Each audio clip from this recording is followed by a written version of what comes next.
Inside Story Uganda, real source of political updates. Tweyanziza ino kodeyo mwami Adam Kungu, kodeyo Bugabula South, kodeyo abantu abe Kamuli, abantu abe Busoga, Uganda n'ensi yona okutwaliza awalala. Ninze Pastor Muwanguzi Andrew, ndi muyise musuubo wa Butegere, mwezira alengera zone, mukyalo oba omuluka ogw'Enalwoli mu Igombolola eriye Butansi, muisaza eriye Bugabula ey'Amaserengeta. Ndi musumba executive pastor ku the True Worship Center Eidinda plot number 52 Menya Road awo mu kibuga eky'Eidinda, atengera ninze executive director owa Every Church Counts Uganda era n'aba head of training mu kibiina kya National Unity Platform, nesimbawo okuvuganya ku bwobubaka bwa Parliament mu 2020 banta mu kifo kya kubiri, niwankubaire ndikiriza nti nize nali nsinze ndizeemu okuvuganya ku kifo kyene ekyo ekyokuba omubaka wa Parliament wa Bugabula ey'Amaserengeta mu Parliament ya Uganda.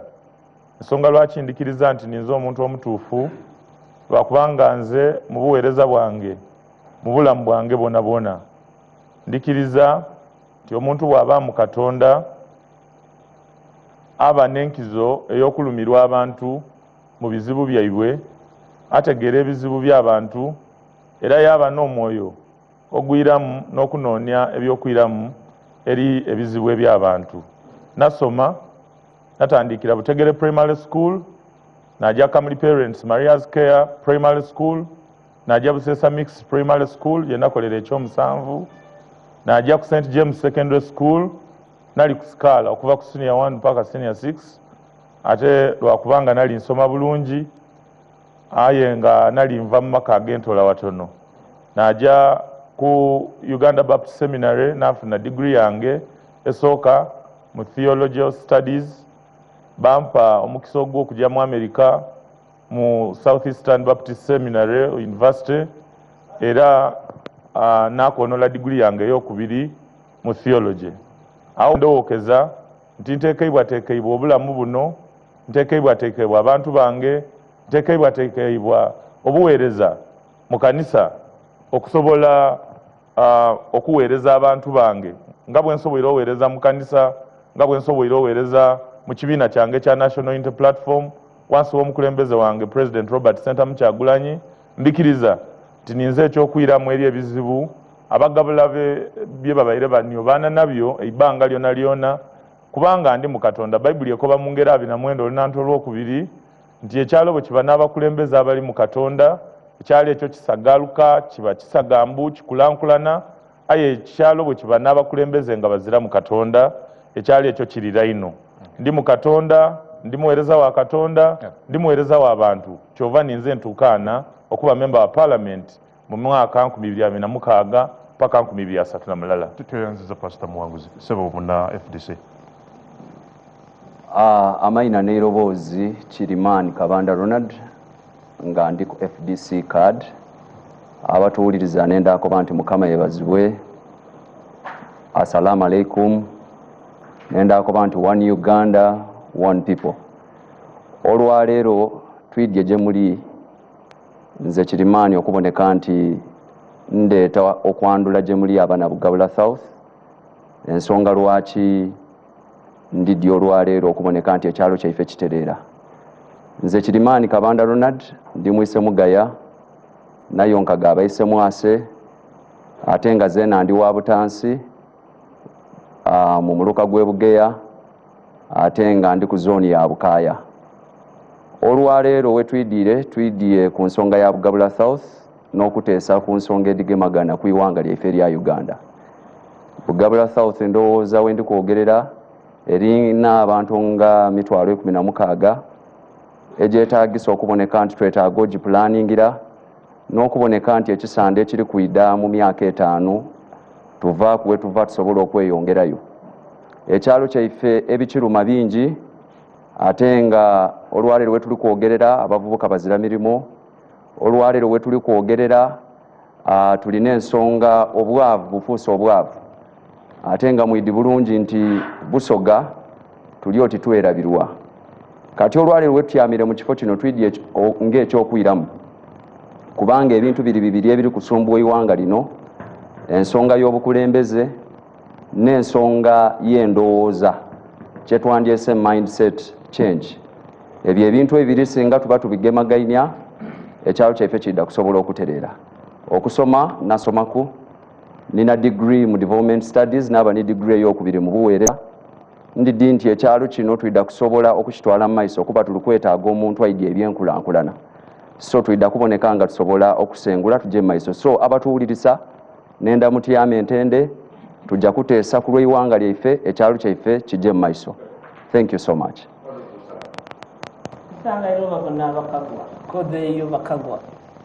Ninze muwala wa Busoga Night Proscovia Salam Musumba omukiise w'abataka ab'enda enkyukakyuka era abatali basiimu nambeera naddala embeera eri ewaife Busoga. Ndi muwala Musoga nzaalibwa Namwendwa nfumbirwa Buzaaya ebyange byonna biri Busoga Kamuli. Nasoma bya social work and social administration ndi ne degree ey'okubiri mu social policy analysis.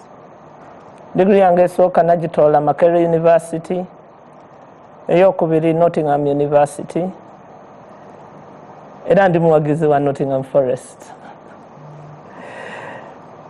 Mbaire muweereza ku kyalo eky'Ebusoga nga nali member of parliament Bugabula County South era nga nize nagisookamu nagiweesa ekitiibwa nagiwa eddoboozi nagiwa visibility.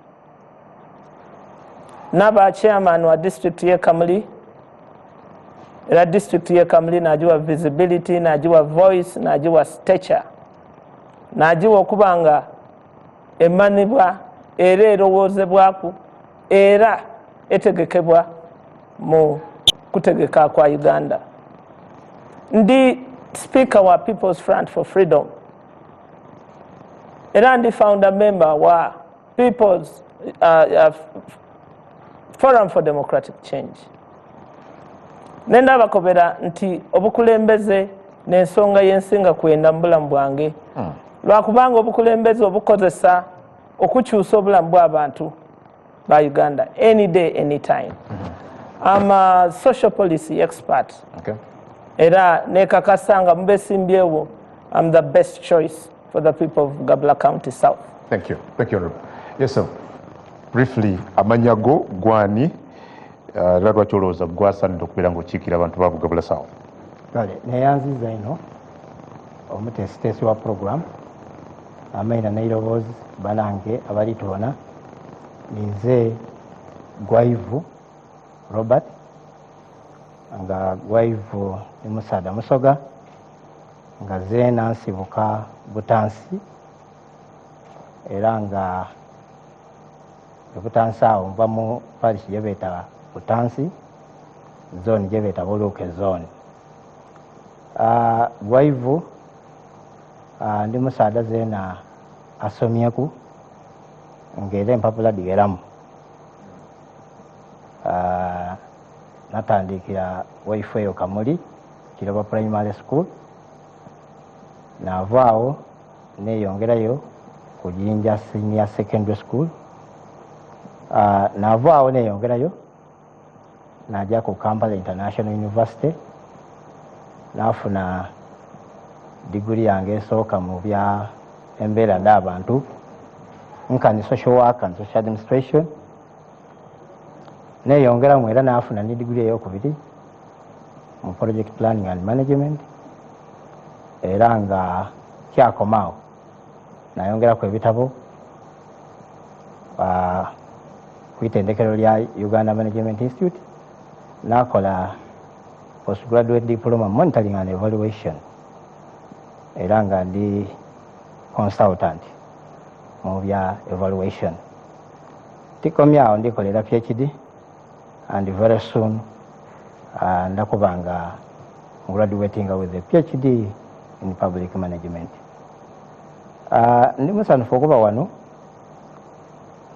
kubanga kino kituyamba abantu baife betuli kwenda okukulembera okuba omukisa okutuweyinga okututa ku minzaani kutegeera muntu ki mwene gwe babe besige n'obululu bwaibwe. Ndikiriza nti abantu be Bugabula South nizo omuntu gwe beetaaga olw'ebigendera byange byenja okubakobera byenja okumulungula kirala ku kirala era nsaba batega amatu batuwulize bulungi era bekeneenye ensonga dino nga bwe tujja okudimulungula. Mukama abatuwere omukisa. Buuza ekyokubiri kigenda kuba kyekimu eri mwena ndowooza ngenda kutwalika Honorable Salam Musumba.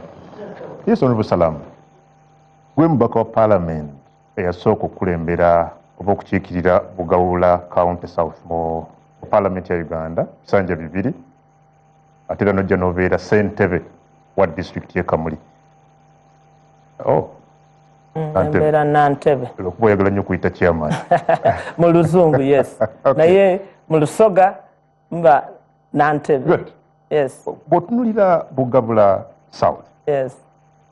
bizibu ki ebiri agent ebisatu oba ebina byolaba ebisinga okukosa abantu b'ekitundu kino? Ekisibo ekisooka z'embeera z'abantu okuba nga abantu b'e Busoga, abantu b'e Bugabula South baavu, tibategeke, tibatereeze,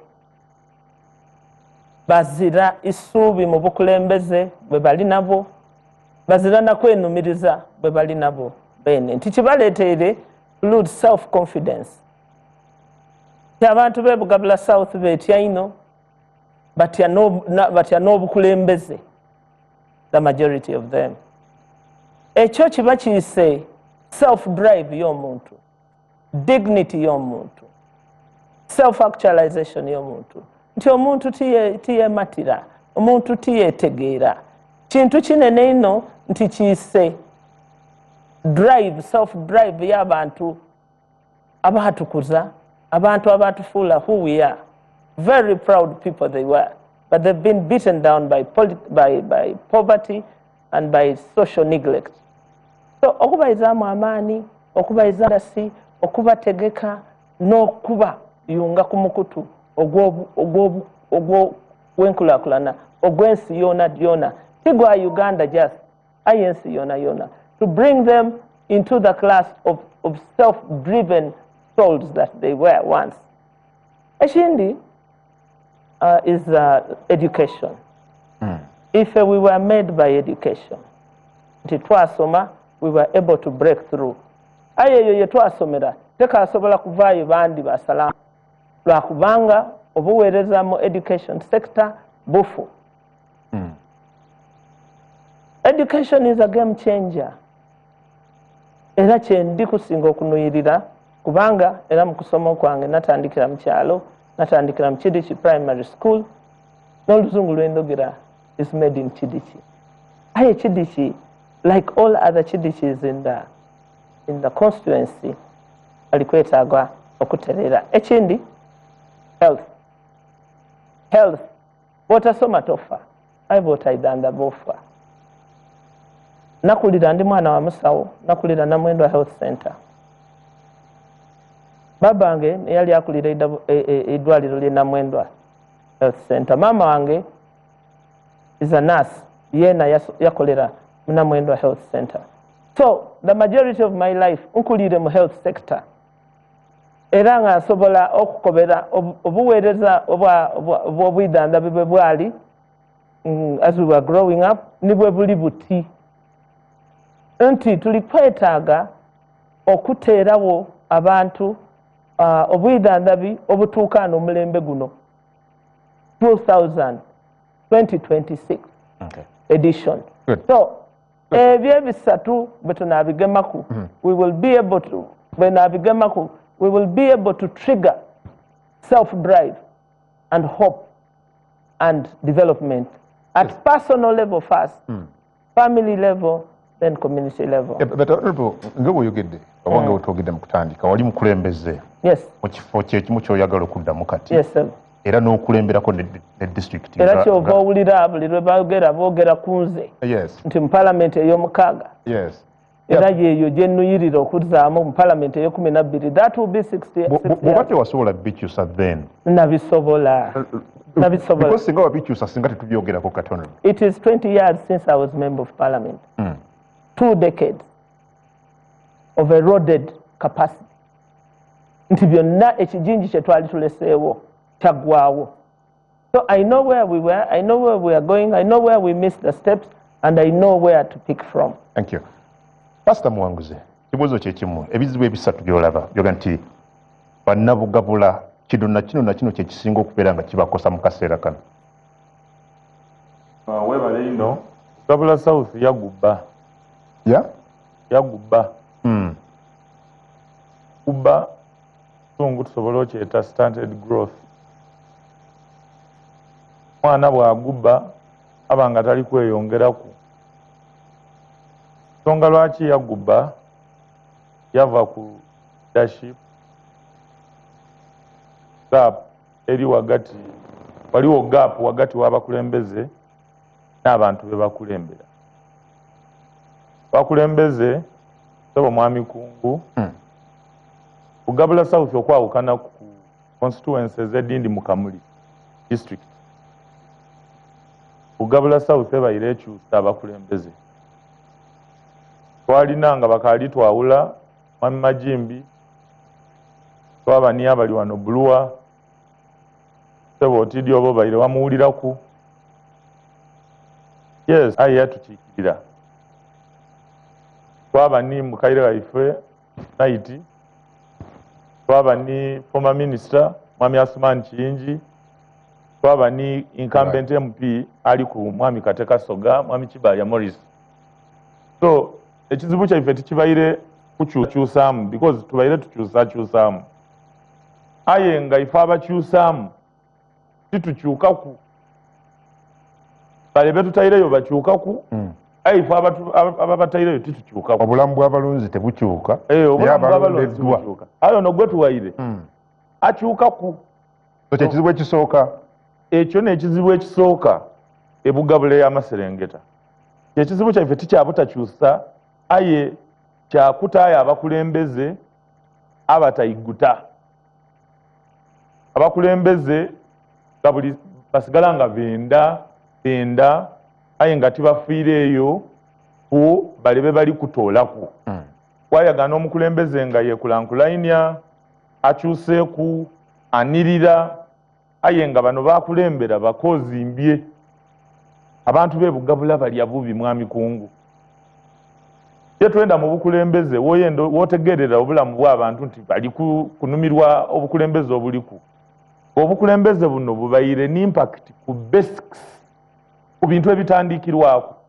Tiwoida mu maka gange oyenda otegeera nti ndi ku bulungiku, ojja kwetegereza bw'enambaala, bw'ensula, ojja kwetegereza bw'endya. Oidi nga abantu b'e Bugabula naire balina eitaka igimu, naire twetooloirwa amaadi, era tulina Leke Kyoga, twaba ni Omwigakiira, twaba ni Victoria side eno. Ife tusobola okusimba ebidandaali essaawa yonna yonna wakungula. Aye eri abantu abakaalumu endala nga baziramere. Lwaki? Ekibuuzo ekyo tulina okukibuuza ate tukyeiremu. Balya bubi, abaana bafaanana bubi, tambula ku mu byalo 274, emiruka gyaife 3, gyotambule ku magombolola gaife 5. Obone kye tuli kukoba nti Bugabula South gy'owulira e Kampala yindi ku Bugabula South gy'ojja okwagaana mu kyalo. Abakazi bajja mu malwaliro Mwami Kungu, bakaire baife nga bagiire kuzaala. Baba nansayi nga bali kubanankiza ku kintu kirala. Lwaki toyidde ni Maama Kiiti? Maama Kiiti n'omubapamba, Makansi, Kereta, aye nga iba eyamuwa amabonda talanga kugula Maama Kiiti kujja nayo mwirwaliro. Gavumenti gye yalonda neeta mubuza tesobola kutama kit mwirwaliro omukazi bamuvuma buli kivumo kyona lwaki yatolenda n'ebindi n'abantu abandi baviire ebyokuzaala babiviireku. So ebyobulamu mu Bugabula South bigemaganya n'obukulembeze bibiino balwaliro muzira idagala ebizimbe byene bifaanana bubi abantu baife bafa bemwidi bano banange betulinabo bano basobola okobera olunaku basobola okubikira olwokuba tulinoonya obululu emirambo egitayika wansi ga 10 buli lunaku abantu bafa batyo. So ebyo n'ebizibu bye tuli kulafubana nabyo Bugabula binene ino nga byetaaga omuntu ID cause yabyo okufuna solution yabyo.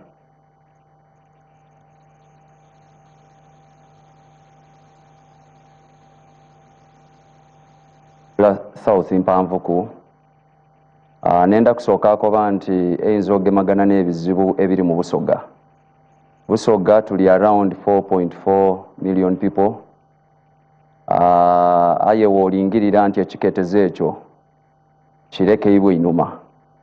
Ebizibu ebituluma ekisookerera n'obwavu. Gavumenti eno myaka 4 gye bali kukoba nti babaire mu buyinza era tubaire n'emirembe. Aye abantu b'e Bugabula y'Amaserengeta mu nsawo yaibwe bazira mirembe. Obwavu bubitirivu. Olwaleero wendi kwogerera abantu 5 wobala 3 bali mu mabanda. Business olwaleero gyandibaire atandiika. Tugeze omwaka nga mulamba webe najja mu maiso yeetaaga kujja mu loan. Ba government people abakola okusobola ovuga ku kamotoka okusobola okuzimba kunumba yeetaaga salary loan. Olwaleero amabanda gaide paka ku isimu nti oba okutambuza obulamu okusobola okuboneka nga osobola okweyemerezaawo either weewoze ku mobile money oba ku Airtel money. Kati obwo bulamu ti bulungi ate nga gavumenti eno yeewola sente mbitirivu ino de bali kutubanda. Tulinga mu around 34 million US dollars ediri kubandibwa gavumenti eno. Aye nga yeewola ku lw'omunansi aboneke nti asobola okujja mu maiso. Ekyo ni kizibu ky'amaani ino kubanga abantu baife abali kusinga bali kufa pressure, bali kufa ebirwaire olw'okuba bali mu mabanda. Kati emyaka gino 5 gye ndi kwogera ku tuli kwetaagisa okuboneka nti tuvaayo tuyamba abantu baife. Nenda kwogera ku nsonga ya public service delivery. Ensonga edigemagana ku bwidandabi abantu baife beetaaga okuyambibwa. Eddagala lituuka ku nkyo eiggulo bamukoba atirizirawo.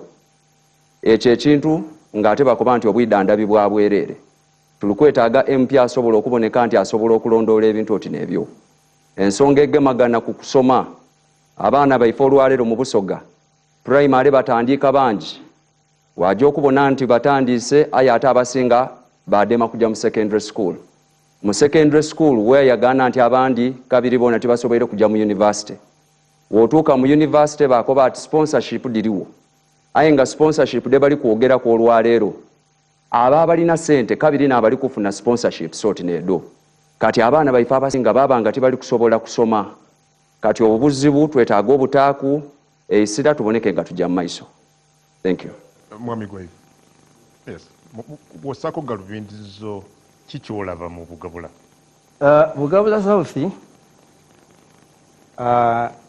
bw'ogiringirira ebizibu byene byerina bingi biwerako. Aye tenze mbinonole bwinonole nga tiri kuwa kifaani kyene kituufu ekiri ku ground. Okusinziira ku research gwenina alaga nti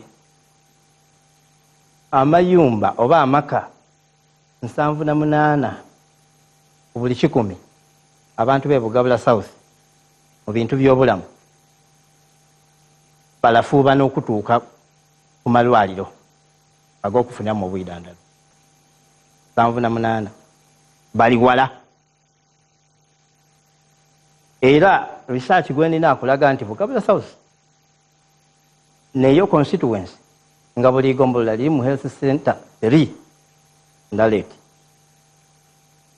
nga health centers 2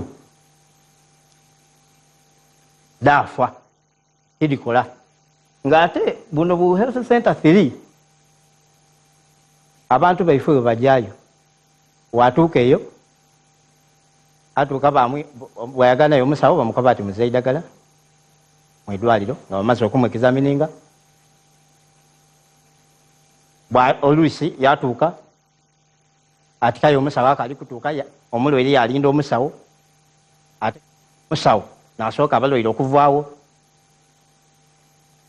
ekyo kyonka Bugabula South n'ekitundu kyonka kyagaana nga amaka 9 buli 100 ogagaana nga bazira toilet toyi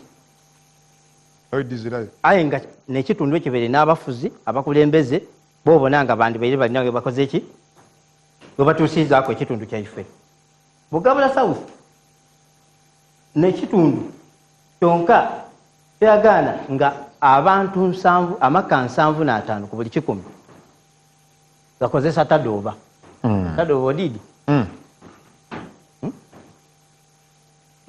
mu mulembe guno gwe tulimu mu kyasa kino kye tulimu amaka 75 ku buli 100 bakozesa tadooba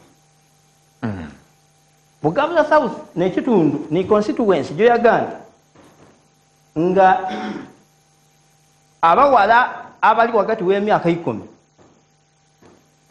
ku myaka 17 buli kubawala 10 abali wakati w'emyaka egyo buli kubawala 10 boyagana abagala 35 bafune embuto nga bakaali kutuuka mu myaka egyetebwa egy'omuntu omukulu waira mu byenima Bugabula South abantu baife 98 ku buli 100 obulamu bwaibwe babwemerezaawo ku byanima aye ate era ebitundu 98 ku buli 100 ebyenima bye balima byakwebeezaawo kulima mmere yakulya bazira busobola kuboneka nti basobola okulima okuba ne large plantations oba okulima ebintu ebinaatundibwa era abo abatono bonka ababirina ebyo abasobola okulima abalima ebitundibwa balima bikaado aye nga nenda okukobera nti muganda wange taani endaleeti ey'ebikaado egulibwa emitwalo 10 na mulala n'50 aye idi taani y'ebikaado muganda wange kungu idi kyebeta taani y'ebikaado era wali olimyeko ekikaado nze nakirimako taani namba emitwalo 11 taani ebaamu ekiro 10 wabunga nga twabunze wano ekiro 10 edebikaado weno yinza okutya aye ole bamugamba bwa mitwalo 10 nemeka 11 na mulala Bugabula South ni constituency yonka erina abavubuka nga buli bavubuka 10 7 bazira mirimu kodi olibona ekintu olutalo tuli kulwana nalo lwedengeire yokwanganga webale sokoma mwami goifu tujja kudde twegaddwako omukyala Patricia Katagwa lamusa kuba tulaba obabuulire wani dakiiko 3 na lwaki olowooza gwasaanidde okukiikirira Bugabula South mu Parliament na bizibu ki byolaba ebizibu 3 ebisinga mu kitundu ekyo abaletuuliza mwena enda okusooka okulamusa abantu bange ab'ekamuli okusingira ddala abantu bange ab'e Bugabula South n'okubeebaza olw'okumpa amaanyi ag'okutambula nga mbanoonyamu akalulu okuva 2028 paka olunaku lwa leero kuba singa tibananiriza bulungi osanga singa nandipondose naavaamu so mbeebaza olwo neebaza n'omukwano ogubairewo between us abali kunoonya akalulu kuba nze ndakubakobera nti tiyagaina ino buzibu mu bannange bendi nabo mu lwokaano era bona basobola okukyogera tebairewo ino okulwanagana kuli awo waba obumulumulwaye tinooba obutiise ino. I want to thank them for that. Amaina gange ninze Katagwa Patricia era nga ninze omu kubaviireyo okuida okunonya entebe ya MP Bugabula South era nga nsuubira nti nsaana esooka ndi mwana muzaale wa Bugabula South nzaalibwa na Mwendwa mu Kinawampere era ndi mwise mwase era nga ndi mwana mwiwa w'ababuupi. That means nayo nkabayise mbuupi era mbalamwisa ku bamaama mwena ne bakojja. Ebimu ku bintu ebintweireyo okwemererawo kulwa abagabula. Wasoma ki? Nasoma business statistics e Makerere. That means empapula dange ntuufu ndiri mu bulambike kyemuva mubona nga isi yaddikiriza era nze byange tibyali mu bumulumulu waire. My papers are in order. I did business statistics e Makerere nayongera ku level ebiri edda CPA. So ndi accountant, I'm a planner, kuba course yange ntwala mu planning. Ebimu ku bintu ebintoireyo okwidde okwesimbawo kulwa Bugabula South. Ombuuza nti why do I think I'm the best candidate? Yes. Good. First of all, nina obuvumu. Omuzungu kyayita courage. Obuvumu obwesimbawo ninemerera kulwa abagabula banange mbulina buliwo. Era nsobola okwemerera nayogera ku bizibu ebiri kubagemaku mu Bugabula South. Kuba mbaireyo ku ground. Nkuze nabo abantu bange. Ntambwire nabo paka uchalwalero. So nekakasa nti ebizibu ebiriwo. Ebiri bagemaku. Bingemaku. Mbidi ate era nsuubira nti na solutions. Edimu kubisobola kubalwanirira. Bizibu ki ebyo byene?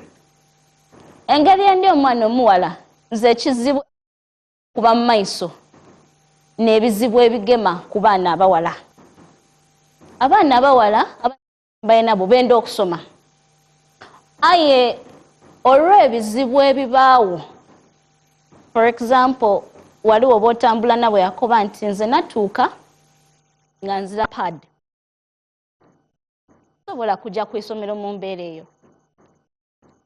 Someone decides yaja afuna enda yetoleka ekizibu kire. Weewaawo bagezizaaku okuleeta pads edda obwereere baagabaku, but they can only reach somewhere.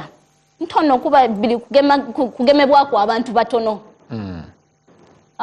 Walalaawo abaana abawala bali kufuna ino obuzibu nti watuuka mu isomero because of guidance entono gyali kufuna abuzaabuzibwa.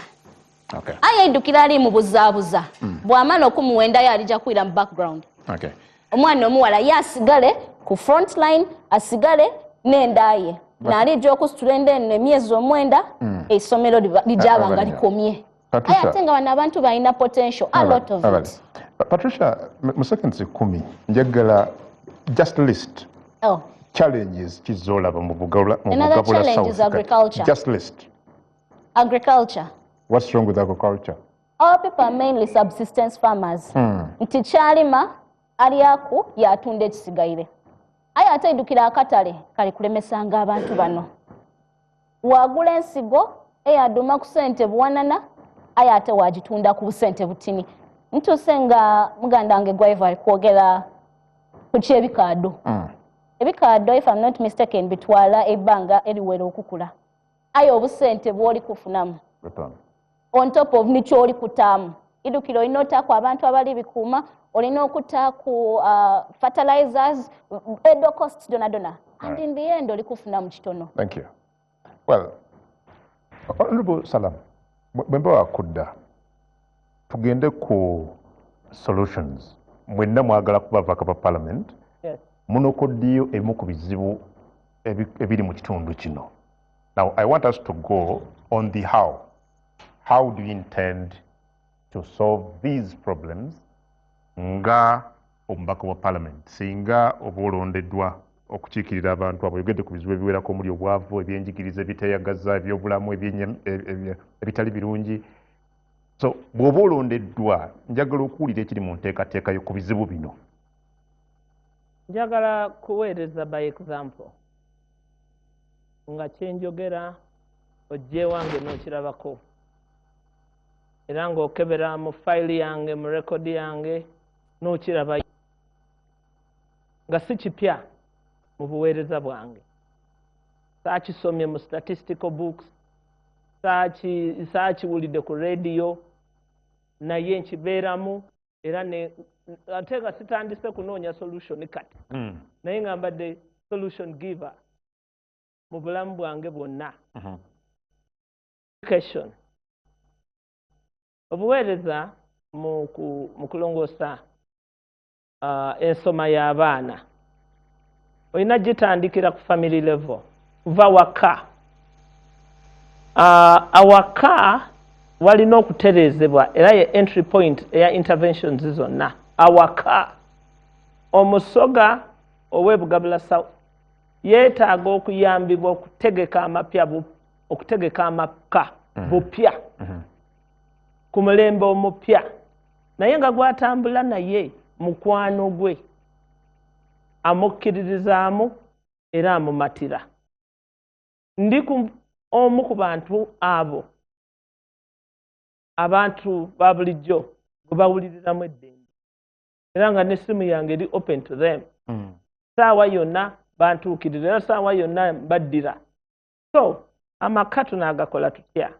Tusooka kukkirizisa abagalimu nti tutegeke bupya eyenzikiriza nagituuseeko nabo nti tulina kwetegeka bupya. We must restart. Entegeka y'ennyumba, entegeka y'ennimiro, entegeka y'abaana. Era nga njagala okukakasa nti entegeka eyo sijoogerako bwogezi. Nze ng'abadde mu bukulembeze emyaka emingi n'ewange ojja n'olabirayo.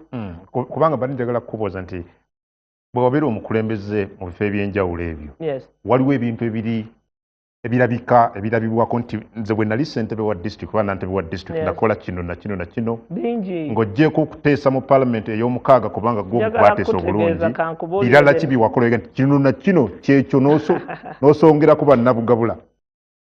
Nze natandika Bugeya Secondary School. Nagizimbira ebibiina bibiri era kwe bazimbidde gwe musingi gwe batandikirako ogwange. Not government, mine. Natandika bano ekirungi basatu bava Bugeya bava Butansi abamu basomera na mu masomero ago. Ekyokubiri natandika essomero lya Bulopa Secondary School nalyo tebaalina secondary school at all. Era omusingi ogwo gwe batambuliddeko okusomesa abaana be Bulopa. Nateeka because I was okulongoosa Chidichi Primary School nembazimbira staff room nembazimbira kitchen. Bode Primary School nembazimbira staff room. Nga njagala omukululo gwange ne bw'oba onyumya bikomawa ng'obisangayo physically. Amagombolola abiri tegayina health centers. Lichitayundwa, which was the biggest sub-county, ne Butansi. Butansi is a very underserved sub-county. Naye twabateekerayo health center 3 ne Chitayundwa nakyo ne tubawa. So ne tuba nga tubalansize nga buli gombolola lirimu health center. Njagala kubuulira nti Kamuli teyenyumirizanga mukko nnyo mu buweereza bwa leader yenna nga bwe banyumirira mu nze.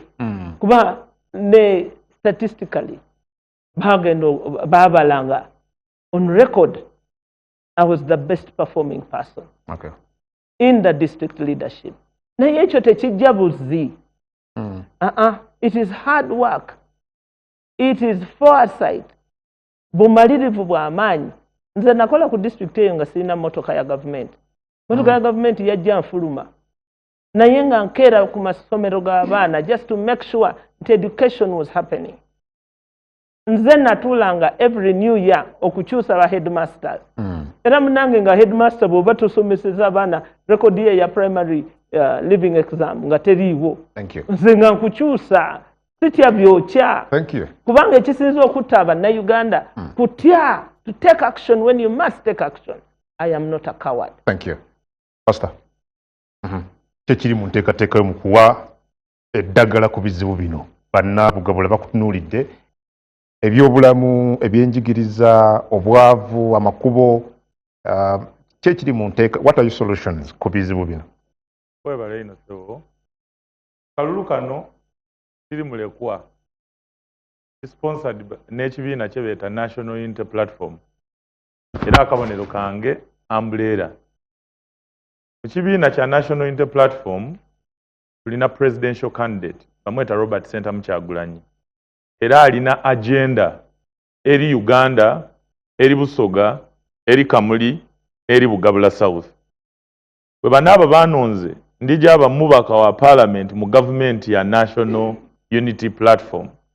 So agenda yange teyawukana na agenda ya National Unity Platform eri abantu ba Uganda, eri abantu ba Busoga, eri abantu ba Bugabula ni Kamuli okutwaliza awalala. Bwatawangule. Because tuchirabye but that will be another question. It's okay, don't worry. Yeah. Tulabyeko mu bulwe tubadde nabo. A presidential candidate n'atayitamu naye ababaka eno wansi ne bayitamu. So I want you to assume nti singa tuba ne scenario bwetyo, what happens? Yeah, I will deal with that scenario, but let me deal with the scenario of awangudde first. Because lwaki oyagatwala utawangudde, nze njagala kusookera ku awangudde. Wanga ndi sure nti agenda kuwangula. President wange Kyagulanyi bw'aba awangwire kwamala okuwandiika manifesto. Solutions ediri eri ebizibu ebiruma abagabula. Mu kisooka tuli kwenda kutandika enkola ey'okuliisa abaana ku masomero. Era nze ng'omubaka we e Bugabula, omulimo gwange gujaba kulondoola enkola ya gavumenti ya Mwami Kyagulanyi mu kuliisa abaana ku masomero gona. Titwenda kuira mu kubona baana baife nga bagobibwa lwa buugi bafuike ebibiina n'okusoma ku isomero. Ekyo kirala. Ekyokubiri tuli kwenda kusembeza maadi mayondo sebo Mwami Kungu. Duzi bali bakantwala e Bugonda n'endalike ng'abantu banwa ku kidiba amaadi n'ente n'embiidi. Bijja ne birinnyamu nabo ne basena. Yes, bakubaga ekidomolo ente yavaawo bona baafuna amaadi balwala. Mwami Kyagulanyi Robert Sentamu yamala okubona nga Busoge yetoloirwa amaadi. Tuli kwenda amaadi amayondo gasemberera abantu panga amaadi bulamu. So nze nga omubaka wa parliament mu government ya Mwami Kyagulanyi nja making sure nti ekisuubizo kya National Unity Platform ekyosembeza amaadi amayondo eri abantu abe Bugabula kituukirira. Ensonga ey'okusatu twasuubiza abantu nti tuli kwenda amasanyalaze engeri gye gazaalwa Busoga gayike ku bbeeyi nga bw'obona amatembalala bwe ganwera ku 10 ni bongo wamu nwera ku 5 olw'okubanga gavueyo twena tuli kwenda amasanyalaze e Busoga abantu gademe babita ku mitwe seba amasanyalaze gabita ku bantu ku mitwe munanga abakobeire abantu abasinga bakozesa tadoba. So ife tuli kwenda amasanyalaze gabenga gasoboka ate nga ni mu mayumba g'abantu nga galimu. Lwaki tuli kwenda amasanyalaze gabenga gasoboka? Abavubuka banabazira mirimu amasanyalaze bwe gasoboka n'amaadi nga gabasembereire baida atandika okwetonderawo emirimu egy'omutwe n'egy'emikono nga asobola osalawo yatandika osiika popcorn, asobola okusalawo yatandika kasaluuni wale na mwendo ekidiki mutukula oba isingo oba empakitoni oba ebugeya mu trading center. But in the event nti president wange tibamulangirire kuba ajja kubita ayi tibamulangirire ndina obuvunaanyizibwa obw'okubanda obuwanguzi bwa president nga ntandikira Bugabula South ey'Amaserengeta nga nkaabanda twidasinziiraawo president waife bw'aba atwikiriza okutekinga part mu gavumenti eba eriwo oba ekibiina kyaife nga kitwikiriza ndijja kubaayo nga nchekinga policies, nchekinga amateeka amawango enkola ya gavumenti ebeidyewo. Kankuweeko ekyokubonerako olwaleero tulina enkola da gavumenti nga PDM. Gavumenti ye NRM yaleeta PDM e Bugabula.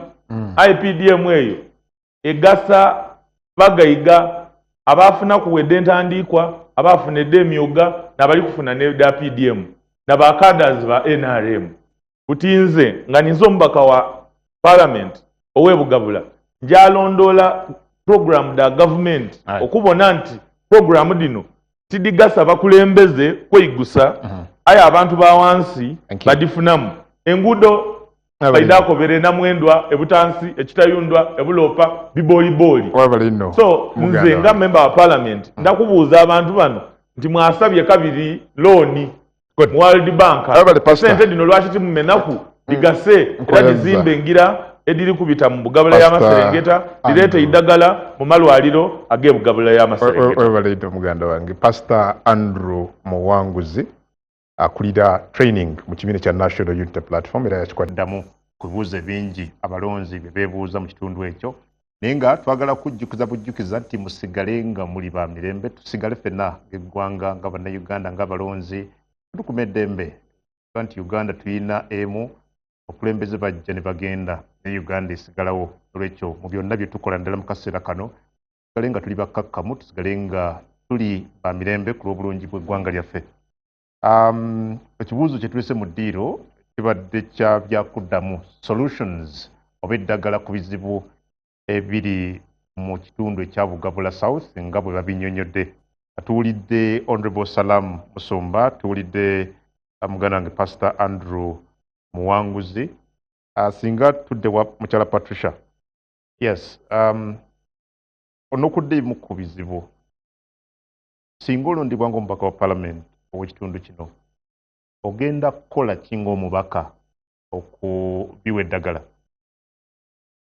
Ebimu ku bizibu bino you can't do them alone. You can't bring solutions alone. So, for example, ekizibu eky'enguudo. Nze ndowooza nti nandigemagaine niba MP banange be tunaabanga tulondeebwa nabo. Tulwanirire twogere iroboozi tusobole okobera gavumenti nti they need njete ntya engeri ennambulukufu ey'okutereeza ebintu bino kuba ogwo guba mulimu gwa gavumenti.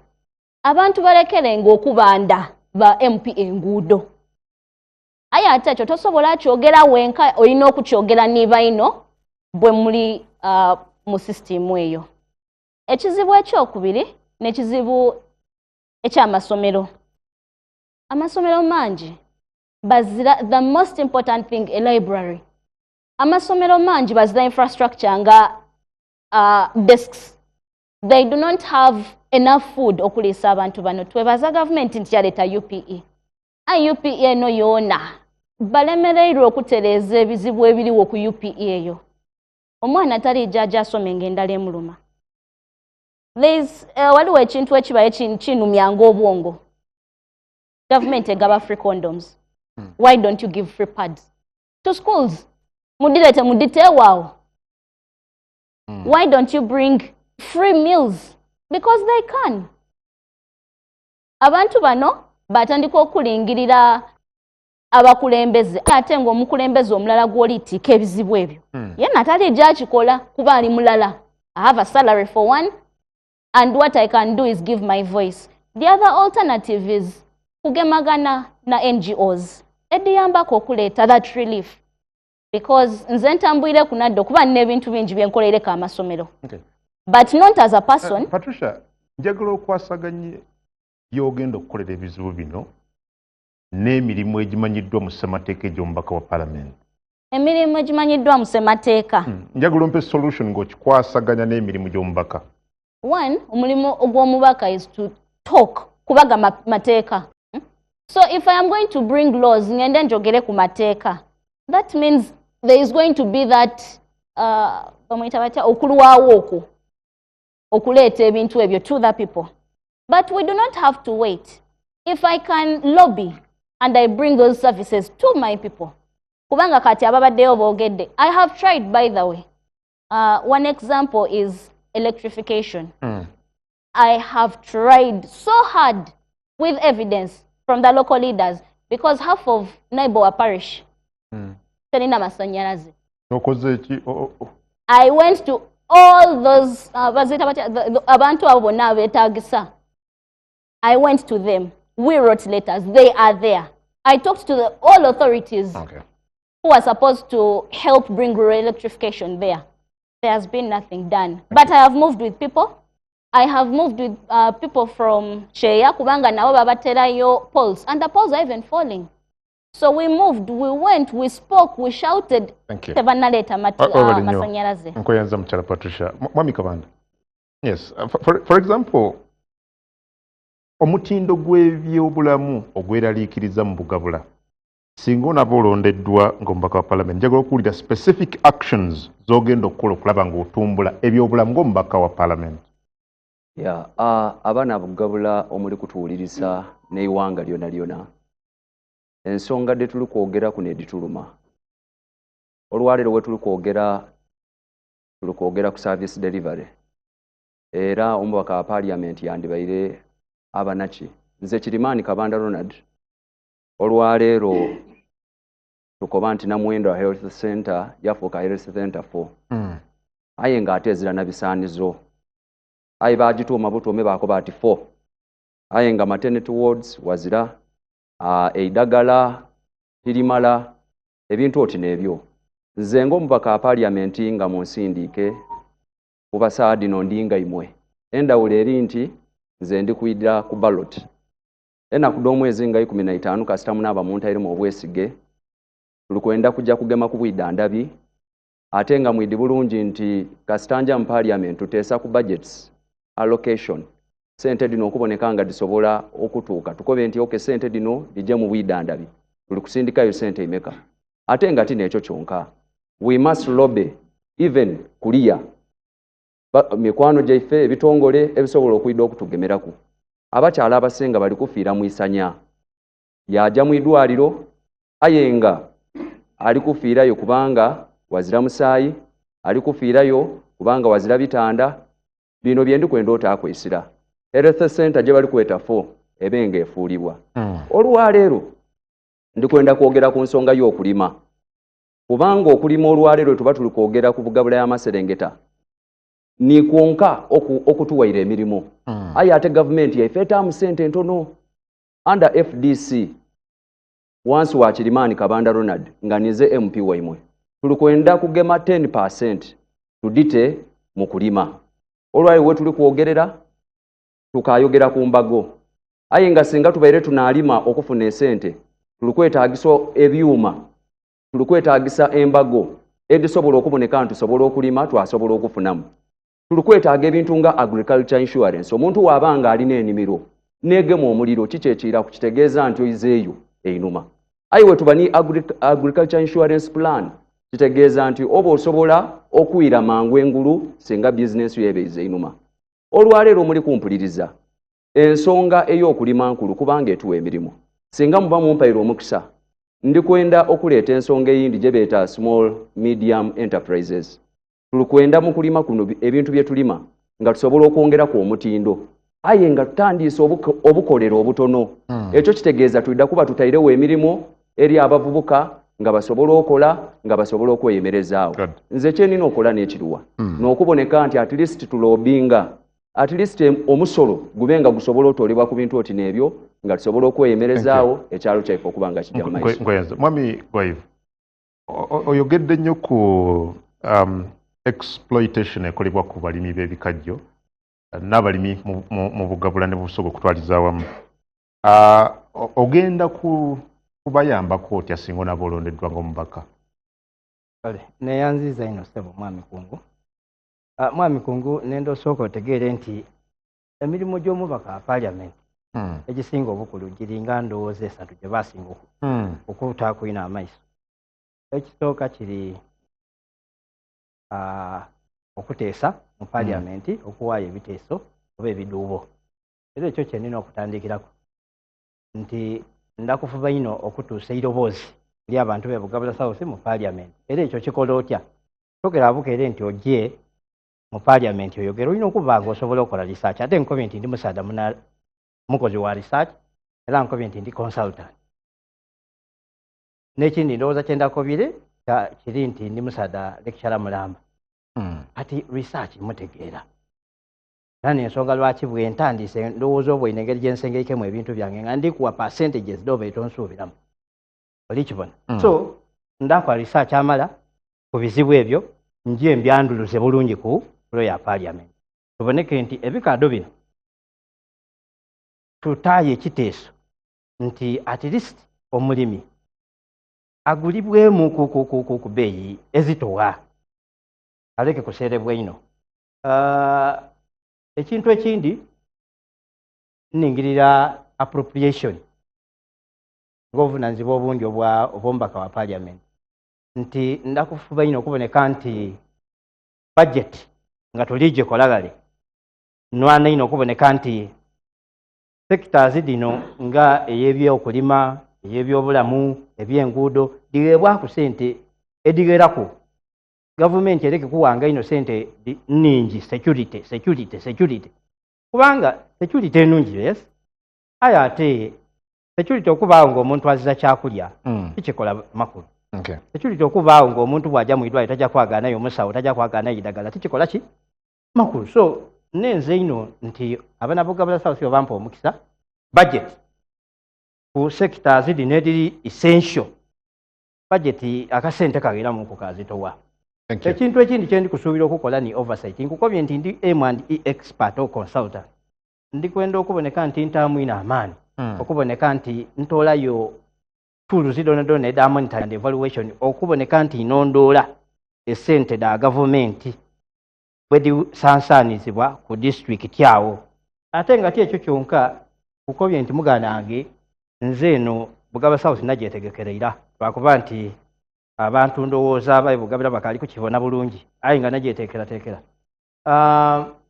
Bugabula South ni constituency erina naikonto debeeta borehole kumpi mu buli zooni nga ni zooni zedindi mulimu borehole zedisitulikiti esatu aye nga daafa era nze bwe nakijuzuula nga abantu bali kulira olw'amaadi aye nga ndibona borehole zeedu naikonto edo edaafa natandikirawo ku mulundi gule maama wange ono Sala Musumba asobola okundulirya nalongoosa borehole disitulikiti 10 n'abiri olibona so nenda mboneke nti ni naikonto edo nja mu maiso nga ndigula abantu basobola okufuna amaadi nkweyanza olikibona kyekyo kyonka babankaida oyenda kukoba otya muna ku kyenguudo olibona ekyenguudo enguudo daife liri oti Mpompogoma da Walumbe wasoma ku Walumbe ni igulu ni nambi enguudo de Bugabula South edimu TV na aye Mpompogoma kati buli district eba ni track government yawa district track sedirima aye di parking abwe ku district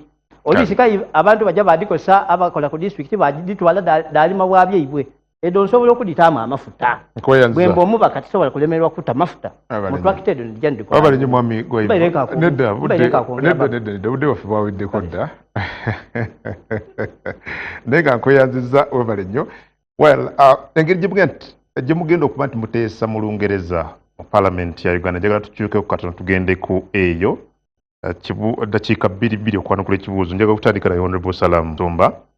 Yes, farmers complain about low prices and middlemen exploitation. What policy or intervention will you push for in Parliament to address this?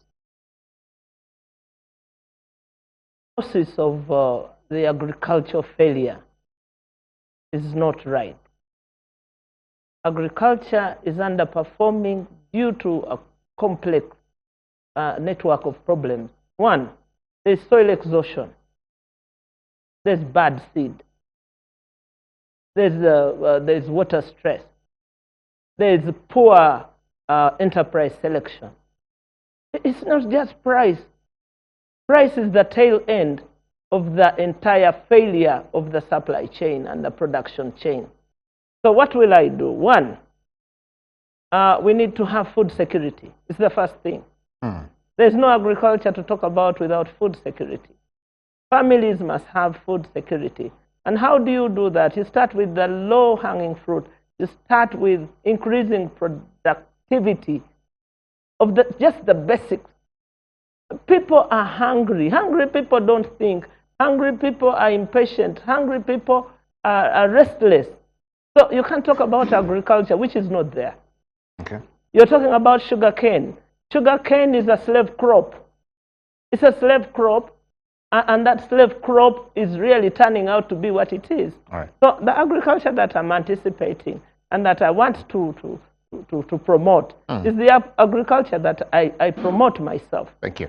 Let me tell you, Kungu, talking about things here is good, but not good enough. We as leaders and prospective leaders should be able to show what we have. I would have loved to invite you to each of our homes so that people can show what they are starting with. You cannot give what you don't have. And so, I was expecting really to find the NRM guy here. I wanted to ask him, does he have a 4-acre plan? The 4-acre The 4-acre plan that has been the hallmark of NRM, and anybody who has been within the NRM political infrastructure, do they have it? That's the first litmus test. Okay. Because you can't give what you don't. Thank you. Patricia, if I can come back to you, you have talked so much about women and girls. If you are elected as a member of parliament, we all know that women play a key role in the local economy. How will you support women-led enterprises and savings groups in Bugabula South?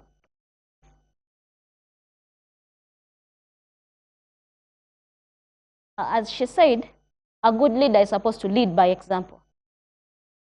Ugandan politics is entangled. You find politicians in the same place with leaders. At a certain point, you have to be a leader, not just a politician. So as a leader, I have been supporting the women's groups, different women's groups, with whatever they need, because you form a group according to what you need. And we've been educating these groups. There are groups that come as savings groups. And we tell them this is not enough, because at the end of the day, what you're saving is what you're consuming. So you're not gaining anything out of that. It is just the same as putting your money in a savings box. You're not getting anything.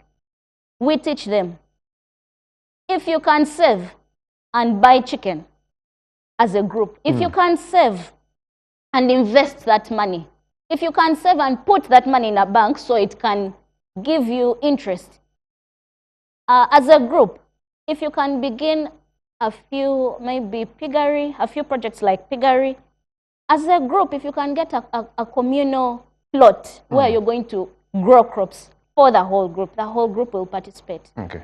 There you can get something. Thank you. Pastor Mwangs, you talked of some people complaining of exclusion from different government programs. If elected, how would you ensure fairness and transparency in access to these programs like PDM and others? As National Interplatform, one of our major promises and one of our core values is inclusiveness.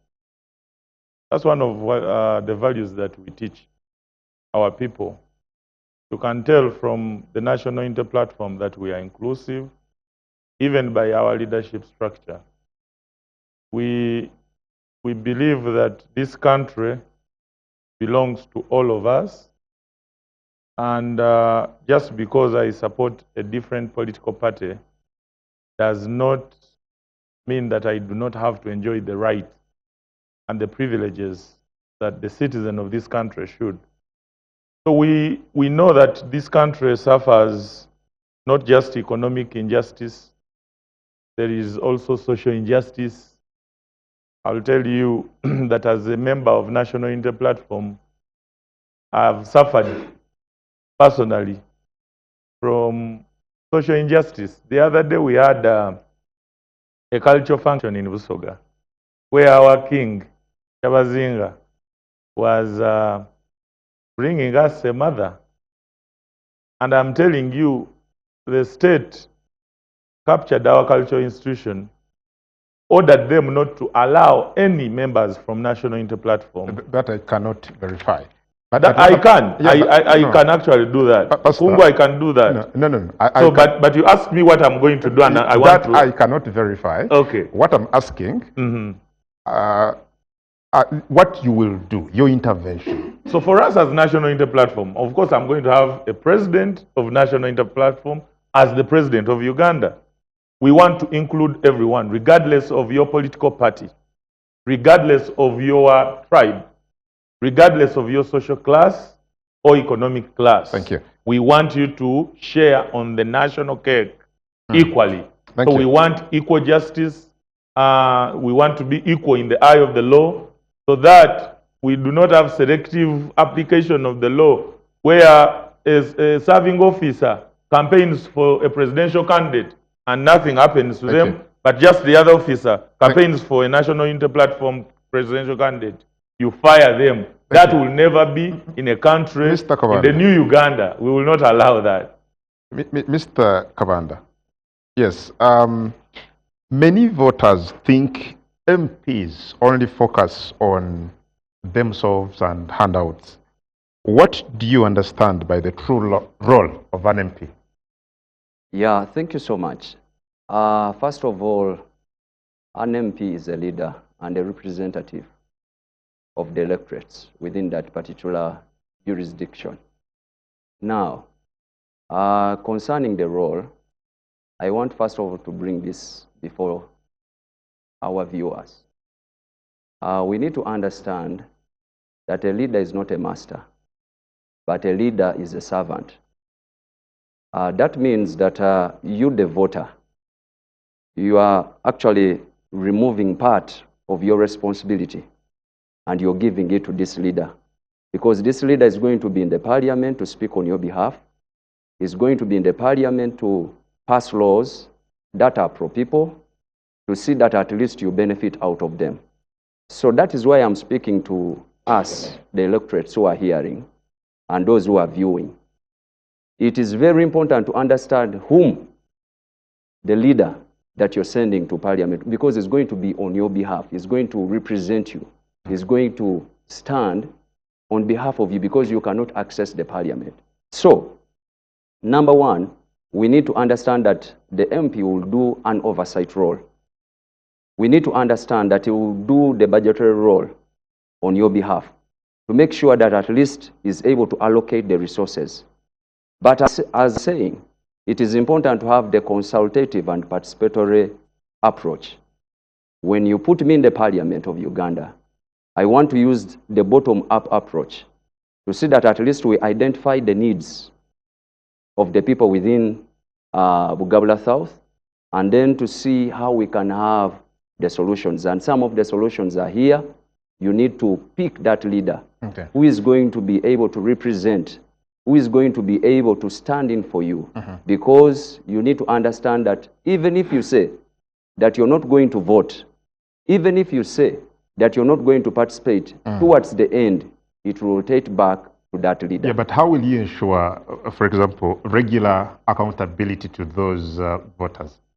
Yeah, thank you so much. About accountability, let me give an example. Like concerning the roads, this government of Uganda sends 1 billion to the district. And when it goes to the district, this money is dispersed within the different constituencies.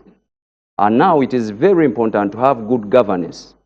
So as you put me in the parliament, I'm going to work with these other leaders, the L3, the LC2, the LC1, because I cannot do it alone, to see that we have this oversight and accountability, because this is our money, this is the taxpayers' money, because towards the end, if we don't account for it, then that means we shall not have the services come to us. Finally, Mr. Gwai, I mentioned at least one law or policy you would prioritize or amend if elected, and explain why, at least based on the statistics you've given us of the situation in Bugabula. Yeah, the local government policy. Come again? The policy on the local government. I think, to me, the way I look at that, there are a lot of gaps that need to be resolved. One,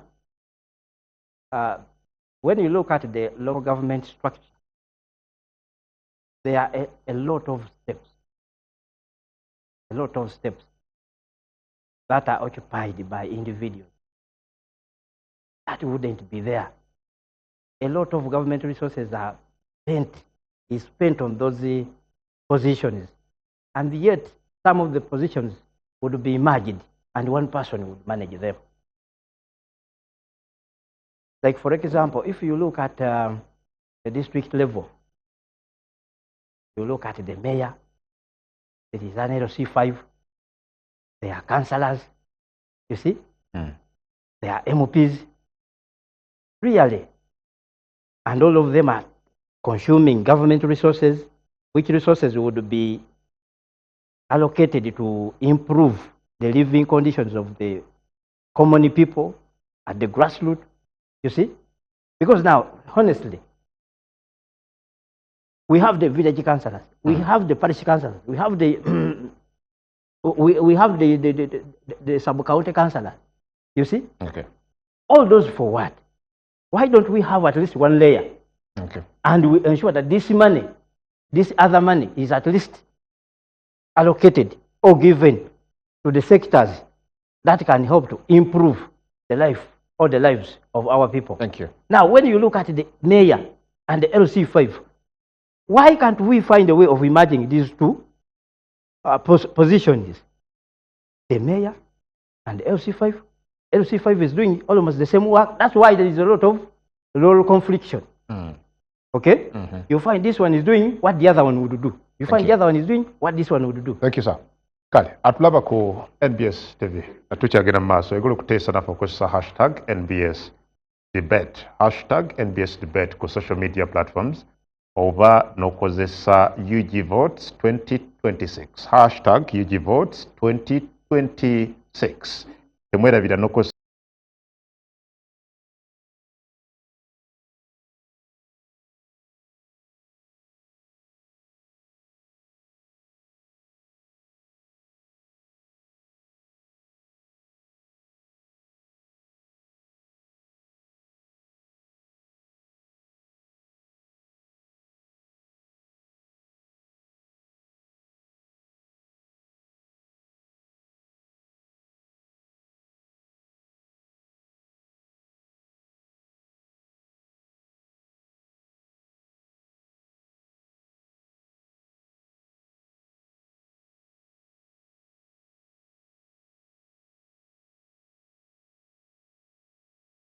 Yes.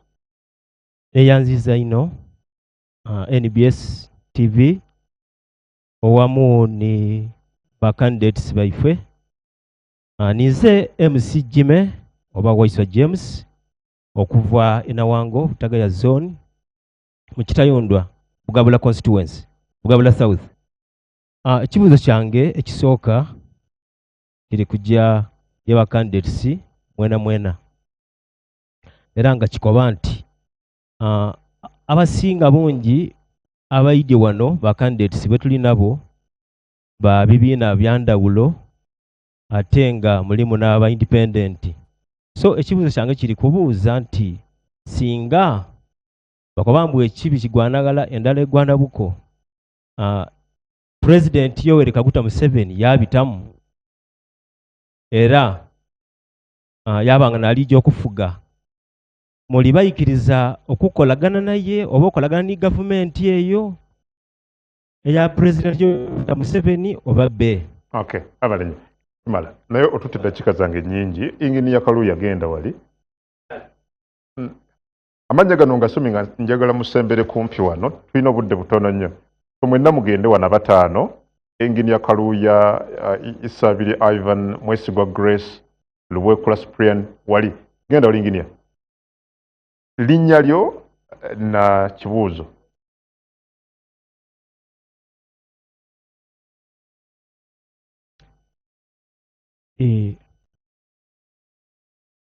Amaina n'eiroboozi nize Kaluuya Cosmas. Nja kusooka okusiiba ba MP abali protestinga first of all. Kati ngenda kukujjako nguwo omulala. Mbadde very clear. So katika linnya lyo na kibuuzo. Ensonga gye ndi kubuuzaako nga ba MP abali kwenda okutukulembera mu kitundu kyaffe kya Bugabula South. Ndenza okutegeera ku engeri gye mujja okusobola okuyambamu. More special abakozi abalikola industries. Reason behind that bali kunigirizibwa ino mu ngeri nti bali sasulwa ssente ditatuukaana biseera bye bakola ate nga babendayo ebiseera bingi ino. So nja kusaba abalenye muganda wange Mwami Isabire Ivan abalenye sabo Mwami Ivan. Nayanziza omutesitesi wa program nze amena gange Ivan Isabire. Ekibuzo kyange kiri kujja y'abakulembeze abasobola okwidda wano waleero mu kifo kino. Kigenda wa? Kiri kujja abakulembeze boona abali wano abasobola okwidda wano. Mu Bugabula South saawa wano waliwo engombe eriwo nti waliwo omunayimu atasobola okwidda wano eno ali kujja nga asimbya layini. Mulina nteeka eyokuba nti musobola okutoola embeera eno mu kifo kuba abantu buti tibaidi kyakusalawo. Actually Bugabula South, as I talk now, it is still hanging. People are not sure who to give their vote. So imwe ali wano mulina enteekateeka de imwe mulina nteekateeka ki ey'okutolamu abantu embeera eyo ey'obulimba eri kujja ng'esansana n'okuwugusa ekyalo n'essente kuba abantu tibaidi kyakusalawo. Abantu baligema bwa ssente ayi baziza kyakusalawo. Nkwenza mwami Isabel Mwesigwa Grace Luwekula Brian Kasiko Michael. Zizo omukisa no maina ga nize Luwekula Brian kuva Bugabula South Butansi Village. Ekibuuzo kyange kijja ye Honorable Mr. Lecturer Accountant Gwaive Robert. Ebitiibwa ebyo bye wafuna okuva mu education wetulingira gavumenti yaife eno yataawo free education, I tell free education. In the other way round olina otaamu akasente. So Mr. Gwaive Robert Honorable oli kwenda okikira abantu be Bugabula South oyambye otya abaana abe Bugabula South oba abantu be Bugabula South okuba nti bona bafuna ku bitiibwa ebyo byonna byonna bye wafuna mu kitongole ky'ebyendigiriza. Luwekula Spring. Yes. Mami Spring. Anize Kasiko Michael, nze chairman wa National Unity Platform Kamuli District. Kibuzo kyange kijja direct ya Omukaire Salah Musumba nti abagabula bakwesiga bakuwa emyaka 10 enuma eyo era bakutoolako obuyinza. Olowooza ensonga de basinziirako okutoolako obuyinza daawaawo? Abalinnya amulala yanziza ino Mwami Kongo amaina Kamuli District. Ekibuzo kyange kijja eri abakulembeze baife bonna and it's a concern to everyone. Tuli mu generation whereby politics tumufiire nga byanfuna. We have monetized the politics whereby I think if we keep the same direction as our generation, the people I speak for on behalf of them as our generation atiga. Now imwe abakulembeze baifa muli kwenda ebifo ku national level. Ekibuuzo kiri ki? Muli kwenda sigala nga tukipinga in the line, and what's your agenda towards addressing the problem or the challenge that we are having as a nation of monetizing politics? Thank you. Thank you so much. Thank you, sir. Yes. Neza Mwesigwa Grace Baiswike. Yesu kitekansalira ku Butansi. Ekibuuzo kyange kiri kujja eri ba candidates baife mwena. Tukidi nti emiti emito negikola ekibira. Era omwana omusomesa nga oli kulowooza taida kuba omukulembeze ow'enkyo. Abavubuka muli kujja kutwambaku mutya okufuuka abakulembeze ab'omuganulo mu iwanga lyona. Mwebale nnyo. Ndowooza beevu. Yes. Nyongere basatu ndowooza. Ange nize Mukasa, nize Andrew.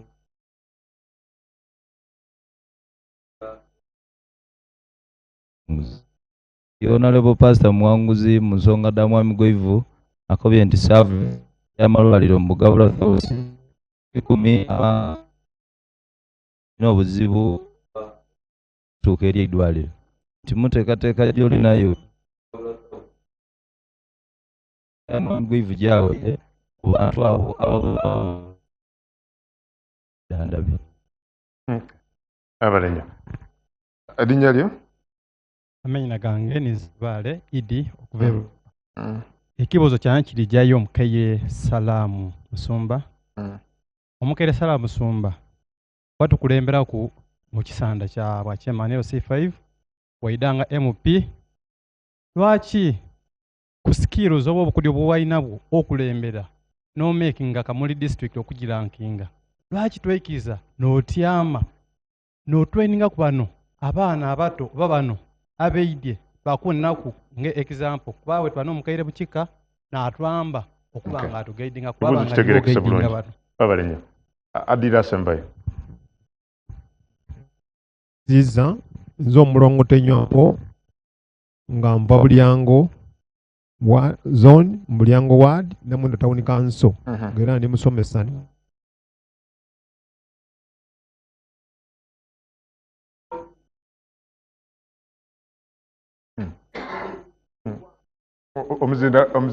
omuzinda lukwati na mukono gumu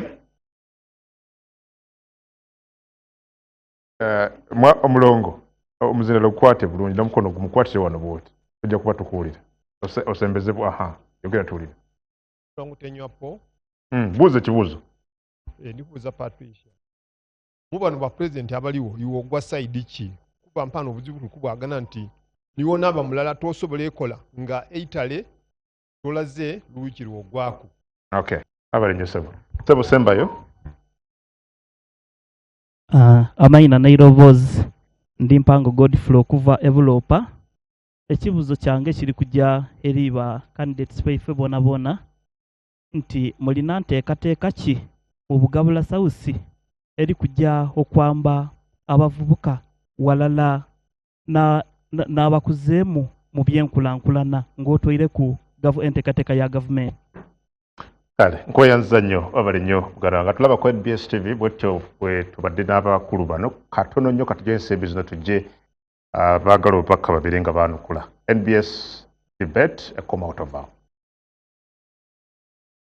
Njagala okuddamu ekirala nti nze mbadde mukulembeze. I've worked under so many different situations. Mbadde chairman wa district nga nzekka ow'ekibiina kyange nga nkola na council yonna nga NRM. That is a skill, that is knowledge, that is capacity, that is competence that speaks volumes about who I am. Nze nkolagana na buli omu ate buli gwe nkolagana naye anfunamu emirembe era tusigala tukyakola emirimu emirungi. Nze ndowooza mu Busoga nze nzekka omuntu abadde consistent o politics wange sisagaasagana siwungawunga. See, I'm the same today, tomorrow, and the other. You can write, or you can rely on me. I'm bankable any day, anytime. So, ekyo kye banjagalako Abannayuganda si Basoga bokka, si Bugabula South bokka. Ate njagala okutegeeza abendi nabo mpano nti mwali temunnamanya abantu bendimu nga be bammanyi be bantegeera era nga byenkola bye baagala. Tebalemwangako kumpa kalulu okuggyako bwe babadde bakabba. Kyova olaba nsaabenze mu bifo bingi ne bwe mba siina position kuba waliwo ba politicians nga ekibakola bifo. I'm not a position leader. I am a leader in myself. I believe in myself. I work 24/7. Sirinda kalulu. Waliwo abalinda season ya kalulu kwe balabikira. Pastor Mwanguzi, eddakiika emu n'ekitundu okwanukula. Oli wambuzi ife akobya ati amalwaliro galirala njakola ntya okusembeza obwiddandabi. Njakola nga bwe mbaire nkola okumala emyaka 7 nasayininga contract ni Hope Smiles Ginger nga baida bayamba ku bantu abalina obuzibu obw'amaino. Buli mwezi batolamu amaino amafu ku bwereere, bali mby'amaino agalimu ebituli ku bwereere, nasembeza service y'obwiddandabi mu kyalo. Mbaire nkola mobile clinics. Mobile clinics sino okusembeza irwaliro awerizira. Kikoze ku St. Mary mu Mission Ward e Namwendwa, kikoze e Bulopa ku Baptist Church, nkikoze e Butansi, nakikola e Nawango. So bwe munanonda kubwa MP ndijja bwako eyongera ku magaga ga kubuuka na busobozi okugaziya enkola eyo ate n'abatini nze nsoose igane e Kampala mwami Gundi omugenzi Segirinya yena yali agikola. So ekibuuzo ekyo nkizeemu. Waliwo n'owundi abuuziza ekibuuzo ekibaire general bwe tunaaba tubiseemu tunaakolagana tutya singa tibalanga mwami Kyagulanyi balanga mwatasinze tunaakolagana tutya ng'ate ndiga nuupu ekisooka nze tiri kusaba Kalulu kujja kukolagana na mwami Museveni ndisaba contract n'abagabula bampeereze mu parliament okutola ku ng'omuntu alikoba parliament ni mwami Museveni tibw'ojja mu parliament oba olikolagana ni mwami Museveni ndowooza nti osobola osigaza omutwe gwo mu nsi ng'etabanguike ng'omunaidiini ndakobera bw'ayasigaza omutwe gwe ng'abandi bona boonoonefu era Katonda yamuwa omukisa ogw'okuba ng'asigaiza omutwe gwe ng'egindi egy'abandi bona mitabangufu bwe munaanonda kyobusobozi mbulina ino kubanga nsobwere n'okubaawo ntyo nga tikyuka era tisagansigana ng'omunaidiini eddakiika emu n'ekitono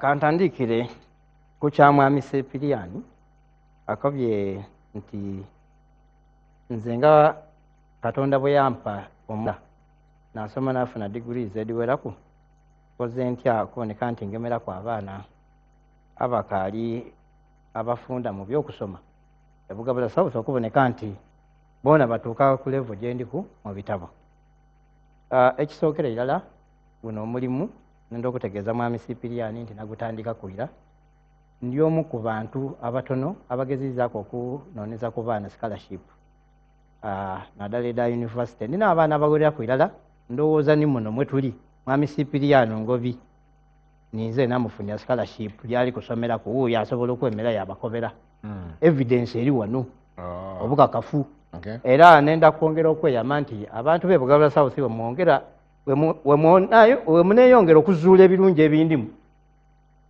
ne mumpa akalulu nenda kuboneka nti at least buli sub county buli mwaka njitoolamu abaana 5 bamulekwa kubanga statistics research alaga nti abaana 25 ku buli baana 10 e Bugabira South bamulekwa kati nga nze omubaka ali mu Katonda ate eyayambibwako okusoma zeena sobola okweyama n'abagemera nenda kwebaza abatubuuziza ebibuuzo naddala ku lw'ensonga ey'ekyalo kyaife nenda kutandika n'okwiramu ekibuuzo ekibuuzibwa nti Bugabira South nga ssente diri kutambula bantu bali kusimbya layini ekintu kino kiri kuyita obukulembeze bwe twandibaire tufunanga bulungi aye ate kiri kutandikira ku gavumenti yaife kubanga mukiidi bulungi nti tuli mu multi-party democracy eriyo esente ediida nga diri kuyamba ebibiina kyandibaire kirungi nti esente edo buli kibiina kifune esente nga denkanankana kati olwaleero abaana Bugabira ekibuuzo kyendidde okubuuza ndaabuuza nti muli kwenda ki kubanga olwaleero akaluluko n'akasalawo okusoma kw'omwana wo akaluluko n'akasalawo ebyobwiddandabi akaluluko n'akasalawo ebyokulima n'obulamu bwe tuli kutambuliramu wano wendi kusabira nti akaluluko otakagabayo ku lwa 4,000 ku lwa 5,000 kubanga ojja kuboneka nti obonaabona mu myaka 5 so kikulu ino okuboneka nti tulingirira ku nsonga eyo ensonga eyindi gye tulina okutegeera bwe tuba tuli kwogera ku bukulembeze ng'olwaleero bwe tuyidye tugeze olwaleero nga president gwe tuli kusuubira tugeze president Museveni tawangwire nga Nathan Nandala Mafaabi naawangwire kuba tujja kuwangula olwaleero kyendi kwenda okwogera NRM tibaidye but what is important tuli kwega okuzimba eiwanga lyaife nga tuzimba eiwanga walala kubanga Uganda ejaja maiso niwankubaire president Museveni anaaba azirawo nga tuzimba okuboneka nti kujja maiso Mukyala Patricia neyanziza ino ndijasookera ku kibuuzo omwami kyabuuziza nti mulijja atolawo mutya polisi ey'olukumi n'ey'enkumi 2 bano abagabula tuli bangi we are the decision makers lwaki olukumi oba 2,000 dikutoola ku mulamwa kuba 2,000 eddo tidirijja kuliisiza mwana waka olijja dimalira waawo mu senta wene we badikuweereire so nze nsuubira nti abagabula beene ife tutegeere kye twenda eziralijja kwidda bakobere nti timuloba sente eddo mudirye That is the truth. Take the money. But know what you want. Mutegere nti abaana bange mu myaka 5 banaasoma bwe mba ntaireyo omuntu ali kumpe olukumye enkumye ebiri aye ate ng'azira kigendererwa kya mu maiso bwe mba mutaireyo what next. Ekyokubiri okuyamba abavubuka okufuuka abantu ab'omugaso mu nsi mu Uganda eirako. Ekisooka, education is key. It is still the key to success. So ife tugezezaako okugema ku bavubuka, we have given scholarships through different institutions nga tuli kudilobinga era ekyo titwidda kulekera kikola kuba abavubuka babyetaaga beetaaga okusoma. Tugezezaako okusomesa abavubuka hands-on skills, vocational skills. Omuntu asobola okutuuka mu nsi nga fees ni bw'abaamu buze asobola okutyama during the holidays yabaaku ne kyakola. Ekisembayo kweyanza kadde kaweddeyo Wanyinaze tulina tukyagenda maaso twagala kugenda ku Afromobile but yes muli mu kuvuganya ku kifo kyekimu fe tubabuuziza ebyaffe simanyi oba mwaleetaze okubaako n'ebibuuzo bimubuuza bannammwe bwe muli nabo mu lwokaano luno wekiba bwe kityo buli mujagala muweesa omukisa omuntu omu gw'oyagala akwanukule. Patricia kuba n'olina gwe waleetaze okubuuza ekibuuzo kyonna. Sijja kubabuuza bibuuzo but I will call upon them to work together. Kubanga in the end we are all Bagabula. Thank you. We come from the same area. We are going to still stay there. Yes, I have a question to my mama. Of course, I will not dive into so much, but she's my mama, she knows it. Mama Salam, you know how many meetings we have sat in for you to mentor me. Ovakwogera wano ekigambo ekimazemu amaanyi nti you cannot rest a perfect machine. Ekigambo ekyo kimazemu amaanyi n'ayenda okubuuza maama. Umaze ibanga ng'ontendeka nga tulikoba nti Museveni awumule ekimala kimala. Nti naira akoze aveewo n'akinya obulungi ava mu iddiiro. Maama titusobola kudeema bye wakola. Aye olowooza bw'onaafiira ku mulimu nga topayire mukisa bw'akwegatta okaali mulamu kungalaga nti muwanguzi batyo tibwe bakola. Nani alinga laga nga wafa ng'ofiirire ku mulimu. All right, Pastor. Yes, muganda nka. Ono bajja kwanukula. Munafdisi. Nenda just. But briefly. Yeah, briefly nenda just kwebaza banange bano. Briefly towebaza genda ku kibuuzo kadde kaweddeyo. Yeah, ekibuuzo ndowooza wazira kibuuzo kye nandibabuuziza just okubasaba okumbagira. Thank you. Honorable Salam. Any question to any of this? Sina kibuuzo. Mwami waive. Kale, well, atulaba ku NBS TV tugenda ku Afromobile, NBS debate ekyagenda maaso. Naye twagala kujjukiza okukuuma emirembe mu mbeera zonna tusigale nga tuli bakkakkamu tusigale nga tukuuma emirembe. I choose peace UG hashtag gye tukozesa okwongera